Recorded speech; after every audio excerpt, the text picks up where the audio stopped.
بسم اللہ الرحمن الرحیم۔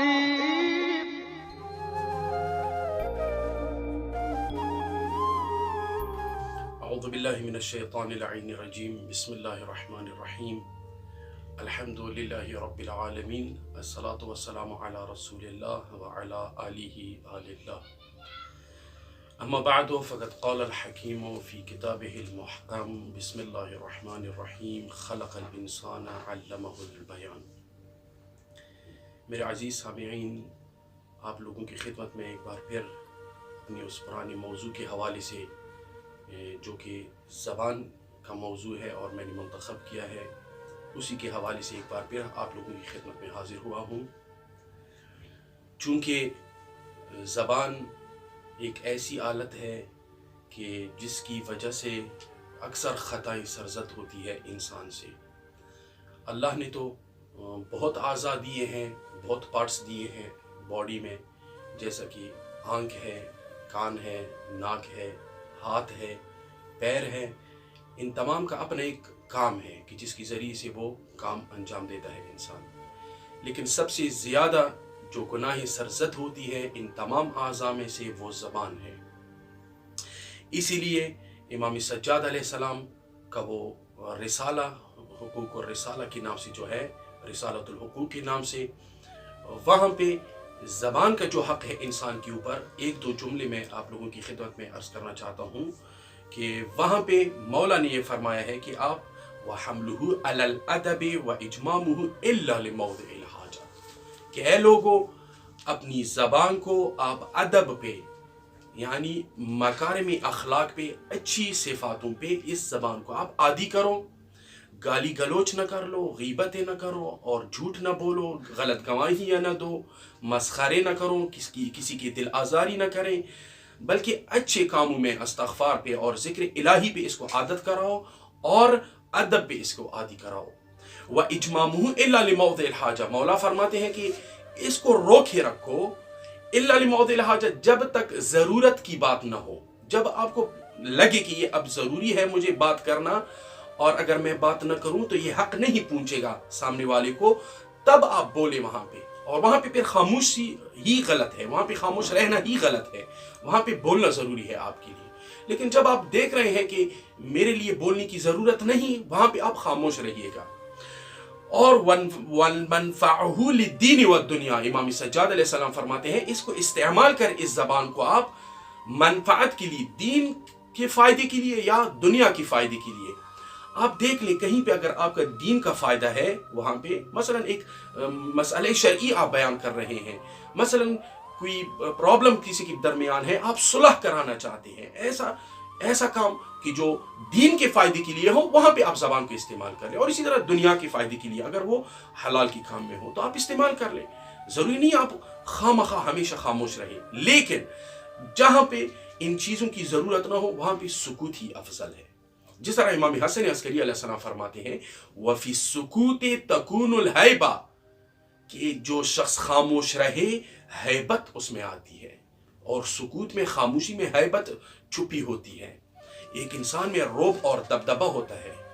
اگر سامنے والا آپ کے سامنے بیٹھا ہے، اگر آپ خاموشی سے کام لیتے ہیں اور آپ کی زبان فضولیات پہ عادی نہیں ہے، وہ آپ سے شرماتا ہے، وہ آپ کے سامنے فضول باتیں نہیں کرے گا۔ اسی کو کہتے ہیں ہیبت، اسی کو کہتے ہیں آپ کا رعب اور دبدبہ۔ وَإِعْفَاؤُهُ عَنِ الْفُضُولِ الشَّنْعَةِ الْقَلِيلَةِ الْفَائِدَةِ، امام سجاد علیہ السلام فرماتے ہیں کہ اس زبان کو ایسے کاموں میں بھی استعمال نہ کرو جہاں پہ بہت کم فائدہ ہو، جہاں پہ سکوت کا، خاموشی کا فائدہ زیادہ ہو، زبان چلانے کی نسبت، وہاں پہ آپ خاموش رہیے گا۔ اسی لیے چونکہ ہم زبان کو اگر زیادہ استعمال کر لیں، زیادہ باتیں کریں ہم، تو ہماری خطائیں زیادہ ہوگی۔ یہ امام فرما رہے ہیں، میں نہیں فرما رہا اپنی طرف سے، میں نہیں کہہ رہا، بلکہ امام فرما رہے ہیں من کثر کلامہ کثر خطأہ، جس کے کلام میں کثرت ہو، جو زیادہ باتونی ہو، جو زیادہ باتیں کرتا ہو، ان کی خطائیں زیادہ ہو جاتی ہیں۔ ومن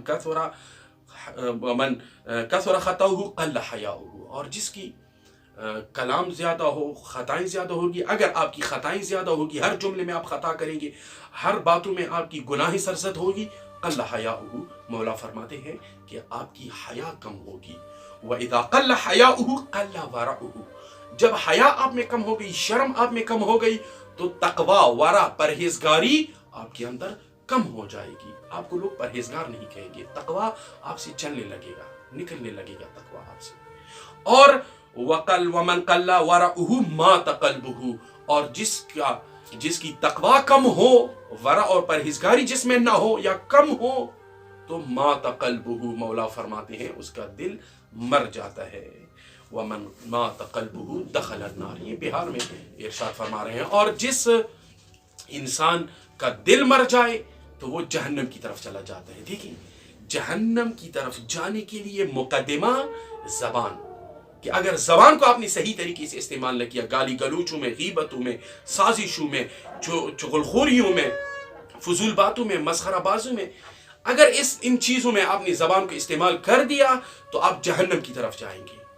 اور ایک دوسری جگہ پہ امام صادق علیہ السلام بہت خوبصورت انداز سے ایک ارشاد فرما رہے ہیں کہ لولا تمریج فی قلوبکم ولا تکثیر فی کلامکم، اگر تمہاری دلوں میں چراگاہیں نہ ہوتی، تمریج چراگاہ کو کہتے ہیں، وہ جگہ جہاں پہ قسم قسم کے حیوانات آ کے چرتے ہیں، وہاں پہ خوراک کھاتے ہیں اور گھاس پھوس کھاتے ہیں، اس کو کہتے ہیں چراگاہ. کیونکہ وہاں پہ ممنوعیت ہوتی نہیں ہے، کوئی بورڈ نہیں لگا ہوتا وہاں پہ، سائن بورڈ کے مطلب جو بھینس ہے وہ آ سکتی ہے اور گائے نہیں آ سکتی، گائے آ سکتی ہے اور بھیڑ بکری نہیں آ سکتی، نہیں، مطلب وہاں پہ کوئی بورڈ نہیں ہوتا. حیوانات ہیں، ان کا عقل ہے نہیں، وہاں پہ ہر قسم کے حیوانات آ سکتے ہیں.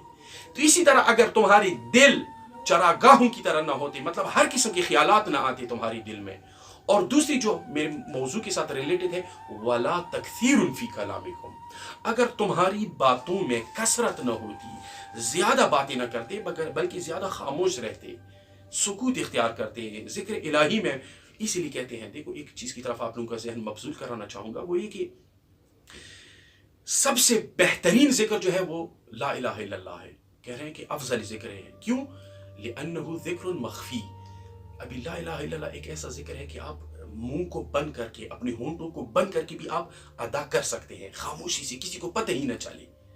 تو ایسی خاموشی کی جو ذکر الہی میں بھی وہ مشغول ہو، واقعاً یہ عظیم درجے پہ فائز ہو جاتی ہے. لہٰذا امام صادق علیہ السلام فرماتے ہیں، اگر آپ کی دل چراگاہ کی طرح نہ ہوتے، وَلَا تَكْثِيرٌ فِي كَلَامِكُمْ، اور آپ کی کلام میں، آپ کی باتوں میں کثرت نہ ہوتی، لَرَأَيْتُمْ مَا أَرَى وَلَسَمِعْتُمْ مَا أَسْمَعُ، یقیناً تم لوگ بھی وہی کچھ دیکھتے جو ہم معصومین اپنی ان آنکھوں سے دیکھتے ہیں. وَلَسَمِعْتُمْ مَا أَسْمَعُ، اور وہی کچھ آپ لوگ اسی مادی کانوں سے سنتے، ما اسمع، جو ہم ائمہ سنتے ہیں. مطلب یہ کہ ہمارے کانوں سے، ہمارے آنکھوں سے جو گناہوں کی وجہ سے غلافیں پڑی ہیں، پردے پڑے ہیں، وہ مٹ جائے گی اگر ہم کلام میں کثرت نہ لائیں اور اپنی زبان کو اگر ہم کنٹرول میں کریں. قرآن مجید میں اللہ رب العزت ارشاد فرما رہے ہیں کہ یا ایھا الذین آمنوا اتقوا اللہ وقولوا قولا سدیدا، اے ایمان والو، ہمیشہ جب بھی بات کرتے ہو، قولوا قولا سدیدا، ایک محکم بات، مبنی بر حق بات کیا کرے. قول سدید اس کو کہتے ہیں. کیوں؟ اس کا فائدہ کیا ہوگا؟ آگے علت بھی اللہ ارشاد کر رہا ہے کہ کیوں؟ اس وجہ سے یصلح لکم اعمالکم ویغفر لکم ذنوبکم، تمہارے اعمال اصلاح ہو جائیں گے، ترتیب سے ہو جائیں گے. ٹھیک. اور دوسری بات یہ کہ ویغفر لکم ذنوبکم، تمہاری گناہیں اس کی وجہ سے معاف کیے جائیں گے. حتیٰ بعض تفاسیر نے یہ بھی لکھا ہے کہ رسول اللہ نے ایسا کہیں خطبہ ذکر ہی کیا نہیں ہے کہ جس خطبے میں رسول جب خطبہ ارشاد فرماتے، یہی آیت پہلے رسول اللہ ارشاد فرماتے کہ یا ایھا الذین آمنوا اتقوا اللہ قولوا قولا سدیدا. ٹھیک. اور آخر میں بس صرف میں ایک دو روایت کی طرف اشارہ کر کے آج کے اس درس کو یہیں پہ ختم کرنا چاہوں گا کہ رسول اللہ ایک دوسری جگہ پہ علیہ وآلہ الصلاۃ والسلام ارشاد فرما رہے ہیں، سلامت الانسانی فی حفظ اللسان، کہ اگر انسان چاہتا ہے کہ میری سلامتی ہو اور میری عزت برقرار رہے، معاشرے میں میری عزت برقرار رہے، تو سلامتی کا جو راز ہے رسول اللہ نے اس حدیث میں فرمایا کہ سلامت الانسانی فی حفظ اللسان، جب تک آپ کا لسان اور زبان محفوظ ہے، کنٹرول ہے اپنی زبان پہ، یقیناً آپ کی عزت بھی برقرار ہے اور آپ کی جو شخصیت ہے معاشرے میں وہ بھی برقرار رہے گی۔ اور دوسری جگہ پہ امام علی علیہ السلام ارشاد فرما رہے ہیں من حفظ لسانہ سطر اللہ عورتہ، کہ جس شخص کی زبان محفوظ ہو گناہوں سے، زیادہ باتوں سے، کثرت کلام سے، غیبت سے اور باقی ایسی گناہیں کی جو انشاءاللہ آئندہ دروس میں عرض کروں گا آپ لوگوں کی خدمت میں کہ کون کون سی وہ گناہ ہیں کہ جو زبان کی وجہ سے سرزد ہوتی ہے ہم سے اور ہم پھنس جاتے ہیں اور اللہ سے دور ہو جاتے ہیں اور اللہ کی چوکی سے ہم نکل کے شیطان کی اس باؤنڈری میں داخل ہو جاتے ہیں۔ لہٰذا امام علی علیہ السلام فرماتے ہیں کہ جو بھی ہر وہ شخص کہ جو اپنی زبان کی حفاظت کرے گا سطر اللہ عورتہ، اللہ ان کے مقابلے میں یہ کام کرے گا کہ ان کی عورت، ان کی عزت اور ان کی ناموس کو اللہ تعالیٰ مستور رکھے گا اور محفوظ رکھے گا۔ لہٰذا یہ زبان کے جہاں پہ امام علی علیہ السلام یہ خوبصورت انداز سے یہاں پہ فرماتے ہیں کہ اعجب لہذا الانسان، نہج البلاغہ میں فرماتے ہیں کہ یہ عجیب ہے، تعجب ہے اس انسان پہ کہ ینظر بشحم ویتکلم بلحم ویسمع بعظم، کہ وہ واقعاً عجیب انسان ہے، کتنا ذلیل انسان ہے کہ جو ینظر بشحم، چربی سے دیکھتا ہے، کہ آنکھ میں جو پردے ہیں اس کے نیچے چربی ہے، اس چربی سے ہم دیکھتے ہیں۔ اور اسی طرح وَيَتَكَلَّمْ بِاللَّحْمٍ، ہم اس گوشت کے ایک ٹکڑے سے بول رہے ہیں، وَيَسْمَعْ بِعَظْمٍ، اور ہڈیوں سے جو کہ کانوں میں لگے ہوئے ہیں، اس ہڈیوں سے جو فلٹر کر رہے ہیں آواز کو، ان کے ذریعے سے ہم سنتے ہیں۔ یہ انسان ہے کہ جس کی ابتدا بھی نجس اور جن کا انتہا بھی نجس۔ تبھی تو اللہ نے فرمایا قرآن میں، یا ایھا الانسان ما غرک بربک الکریم الذی خلقک فسواک فعدلک فی ای صورت ما شاء رکبک۔ اے انسان، تم کس چیز پہ مغرور ہو؟ غرور تم کو کس چیز پہ ہے؟ در حال کہ نطفے سے تم کو پیدا کیا اللہ نے، اس نجس نطفے سے، اور تمہاری آخرت بھی، تمہاری انتہا بھی اتنی نجس ہے کہ اگر کتا اور خنزیر جو کہ نجس العین ہے اگر وہ مر جائے اس پہ ہاتھ رکھے تو غسل واجب نہیں ہوتا، صرف اس ہاتھ کو دھونا پڑتا ہے، لیکن اسی انسان پہ اگر غسل سے پہلے ہاتھ لگا دیا جائے تو غسل واجب ہو جاتا ہے۔ یہ انسان کی اوقات ہے۔ لہٰذا اس زبان کو کنٹرول میں رکھیں، اور اسی پہ انشاءاللہ میں اپنی اس درس کو ختم کرنا چاہتا ہوں، اور آپ لوگ تمام سامعین اور ناظرین کا بھی میں بہت شکر گزار رہوں گا انشاءاللہ، کہ خصوصاً میں ان برادران کا آخر میں من لم یشکر الانسان لم یشکر اللہ، جو انسانوں کا شکر گزار نہ ہو اللہ کا بھی شکریہ ادا نہیں کر سکتا۔ لہٰذا جو برادران ہمارے اس پروگراموں کو ایڈ کر رہے ہیں، ایڈٹ کر رہے ہیں، ریکارڈ کر رہے ہیں، محنت کر رہے ہیں، اللہ ان کو بھی انشاءاللہ سلامت رکھے۔ آپ لوگوں سے بھی یہی درخواست کروں گا کہ ان کی اس چینل کو بھی آپ لوگ سبسکرائب کریں تاکہ اور بھی اچھے ویڈیو آپ لوگوں کے پاس پہنچے۔